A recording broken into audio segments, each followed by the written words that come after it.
Diretora Focopers Domingues Afonso Amaral BSTL iha Salaung Delta Sexta Semana Couto dehan atividade colóquio ho tema assegura feto ne direito barai no propriedade ho di promove economia feto no família na importante tebes. Diretora ne dehan atividade ne hetan suporta husi World Vision Timor-Leste Oxfam no mos União Europeia.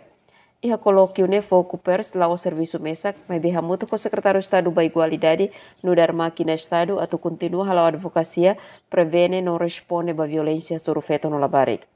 Nunemos Olga da Costa Monteiro, diretora nacional política e igualdade de gênero dihan, evento colóquio ne assegura feto ne direito barai onde promove a economia feto no família.